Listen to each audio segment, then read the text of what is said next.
हम चार एक ही छत के नीचे रहने वाले लोग एक दूसरे से इतने अजनबी कि अपने अपने खोल में सिमटे हुए हैं। मैं रश्मि हूँ, इस घर की सबसे बड़ी बेटी। मैंने अपने जीवन के 35 वसंत देख डाले हैं। मेरे जीवन में सब कुछ सामान्य गति से चलता रहता, यदि आज उन्होंने जीवन के इस ठहरे पानी में कंकड़ ना डाला होता। मैं सोचती हूँ, क्या मिलता है लोगों को इस तरह दूसरों को परेशान करने में। मैंने तो आज तक कभी यह जानने की ज़रूरत नहीं समझी कि पड़ोसी क्या कर रहे हैं। पड़ोसी तो दूर, अपनी सगी भाभी क्या कर रही है यह तक जानने की कोशिश नहीं की। लेकिन आज मेरे मिनट मिनट का हिसाब रखा जा रहा है। मेरा कसूर क्या है? केवल यही ना कि मैं अविवाहिता हूँ। क्या इतना बड़ा गुनाह है कि मेरे बारे में बातचीत करते हुए सब निर्मम हो जाते हैं? अभी कल की ही तो बात है। मकान मालकिन की बहू, जिसे मैं सगी भाभी जैसा सम्मान देती हूँ, मेरी नई नवेली भाभी से कह रही थी, देखो जलज, जरा अपनी बड़ी ननद से सावधान रहना। जब तुम और प्रतुल कमरे में होते हो तो उसके कान उधर ही लगे रहते हैं। मुझे तो लगता है कि वह ताक झाँक भी करती होगी। अरे बहन, बड़ी उम्र तक शादी नहीं होगी तो क्या होगा, मन तो करता ही होगा, कहकर वह जोर से हंस दी। मैं नहीं सुन पाई कि मेरी इकलौती भाभी, जिसने अभी मुझे जाना समझा ही कितना, ने क्या कहा। पर मेरे लिए तो यह डूब मरने की बात है। क्या मैं इतनी फूहड़ हूँ कि अपने भाई और भाभी के कमरे में ताकती फिरूंगी, उनकी बातें सुनूंगी? मुझे मर जाना चाहिए। धरती पर बोझ बनकर रहने से क्या फ़ायदा? मैं अवनी हूँ, इस घर की सबसे छोटी बेटी। मैं बिना बात सबसे उलझी रहती हूँ। कुछ भी सोचे समझे बिना जो मुंह में आता है बोल देती हूँ और फिर बाद में पछताती भी हूँ। मेरी हर बात से यही जाहिर होता है कि मैं इस व्यवस्था का विरोध कर रही हूँ, जबकि खुद ही इस व्यवस्था का एक हिस्सा भी हूँ। मैं 32 साल की हो चुकी हूँ। मेरे साथ की लड़कियाँ एक दो बच्चों की माँ बन चुकी हैं। मैं उनसे मिलती जुलती हूँ, पर अब उनके साथ मुझे बातों में वह मज़ा नहीं आता जो उनकी शादी से पहले आता था। अब उनके पास सास पुराण, पति का यशगान और बच्चों की किचकिच के अलावा दूसरा कोई विषय होता ही नहीं है। मैं चिढ़ जाती हूँ। क्या तुम लोग इतना पढ़ लिख कर इसी दिमागी स्तर की रह गई हो? वे सब हंसती हुई कहती हैं, बन्नो, जब इस चक्कर में पड़ोगी तो जानोगी कि कितनी पूर्णता लगती है इसमें। क्या सच? मैं सोचती हूँ कि एक स्कूल की मास्टरी करते हुए मुझे अपना जेब खर्च मिल जाता है। खूब सज धज कर जाती हूँ, अच्छी किस्म की लिपस्टिक लगाती हूँ, बढ़िया सिल्क की साड़ियाँ पहनती हूँ, पैरों में ऊंची हील की सैंडल होती हैं, जिनकी खट खट की आवाज़ पर कितनी जोड़ी आंखें देखने लगती हैं। पर मैं किसी को कंधे पर हाथ नहीं रखने देती। क्या मुझ में पूर्णता नहीं है? मैं एक परफेक्ट महिला हूँ और मैं ऐसा प्रदर्शित भी करती हूँ। लेकिन जब कोई हंसता खिलखिलाता जोड़ा दो छोटे छोटे भागते पैरों के पीछे पार्क में दौड़ता दिख जाता है तो दिल में टीस सी उठती है, काश मैं जलज हूँ, इस घर के इकलौते बेटे की पत्नी। अभी मेरी शादी को मात्र 6 महीने हुए हैं। मेरे पति प्रतुल बहुत अच्छे स्वभाव के हैं, एकांत में मेरे साथ ठीक से रहते हैं, हंसते मुस्कुराते हैं, प्यार भी जताते हैं और मेरी हर छोटी बड़ी इच्छा का ध्यान रखते हैं। लेकिन अपनी दोनों बहनों के सामने उनकी चुप्पी लग जाती है। सारे दिन मुझे बड़ी दीदी रश्मि की सूक्ष्मदर्शी आंखों के सामने घूमना पड़ता है। मेरा ओढ़ना पहनना सब कुछ उनकी इच्छा के अनुसार होता है। अभी मेरी शादी को 6 महीने ही हुए हैं, पर वह मुझे छांट छांट कर हल्के रंग वाले कपड़े की ही साड़ी पहनाती हैं। जरा सी बड़ी बिंदी लगा लो तो कहेंगी, क्या गवारों की तरह बड़ी बिंदी और भर भर हाथ चूड़ियाँ पहनती हो, जरा सोवर बनो सोवर। अवनी को देखो कितनी स्मार्ट लगती है।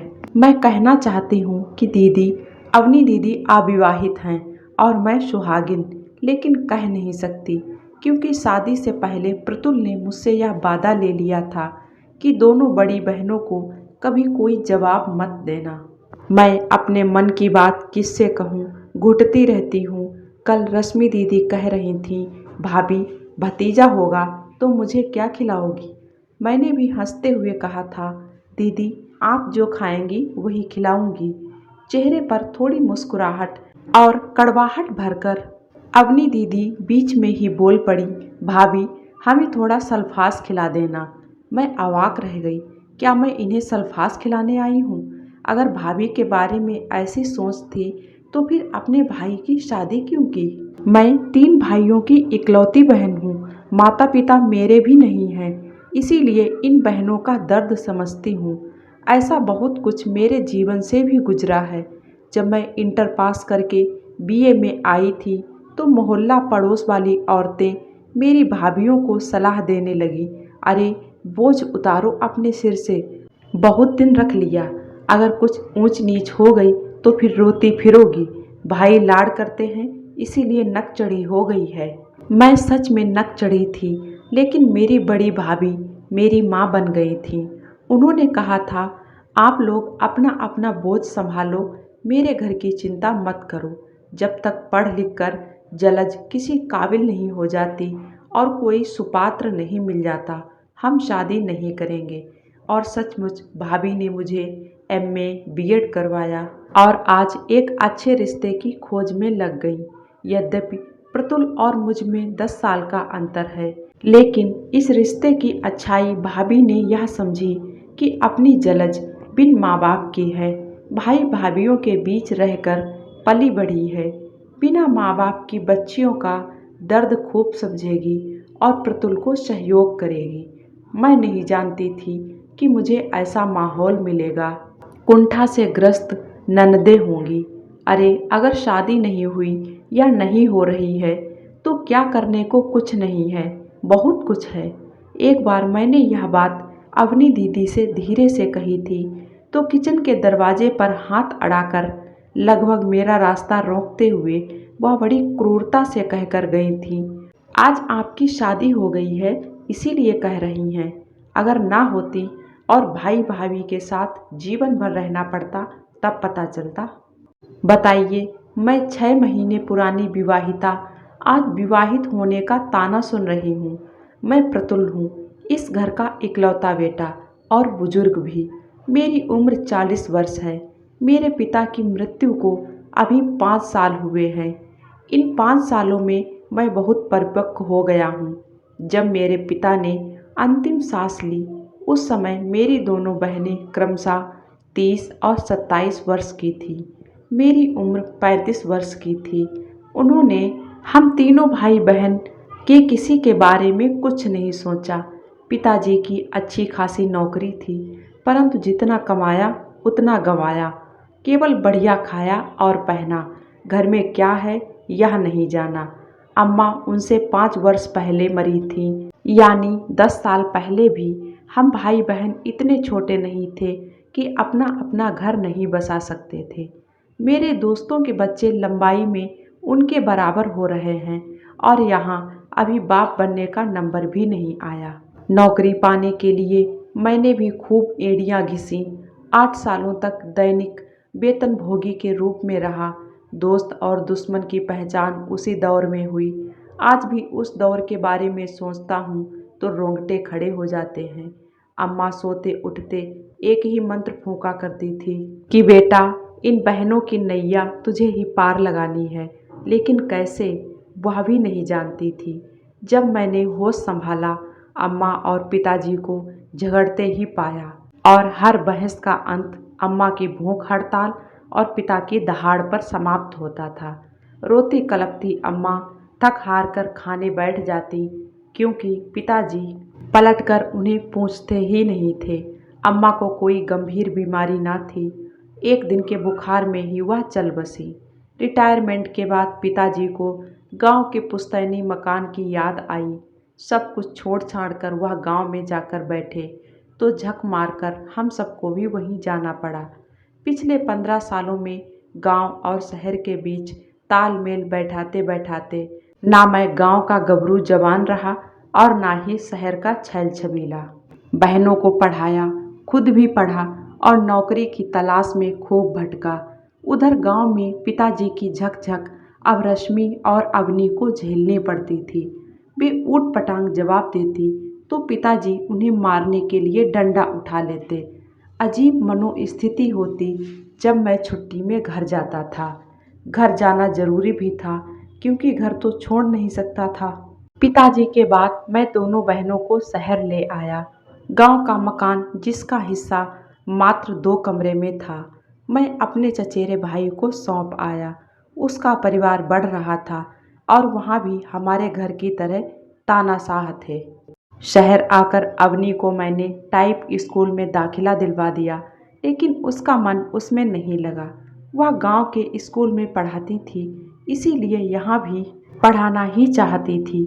मेरे साथ काम करने वाले पाठक जी की बेटी अपना स्कूल चलाती है, वहीं अवनी पढ़ाने लगी है। जितना उसे मिलता है पिताजी की तरह अपने ऊपर खर्च करती है।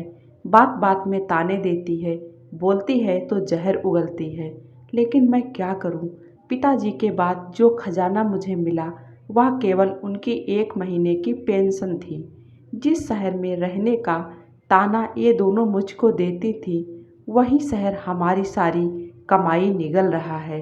40 वर्ष की आयु में आखिरकार परिस्थितियों से ऊब कर मैंने शादी कर ली। जलज अच्छी लड़की है, शांत स्वभाव और धैर्य वाली।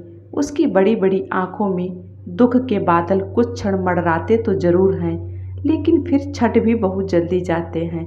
जलज ने आज तक मेरी बहनों के बारे में मुझसे किसी प्रकार की कोई शिकायत नहीं की। क्या करूं? मेरे प्रारब्ध से जुड़कर उसे भी सब कुछ सहन करना पड़ रहा है। माना कि बहनें छोटी हैं, लेकिन कहने वाले कब चूकते हैं। खुद की शादी कर ली और बहनों को भूल गया।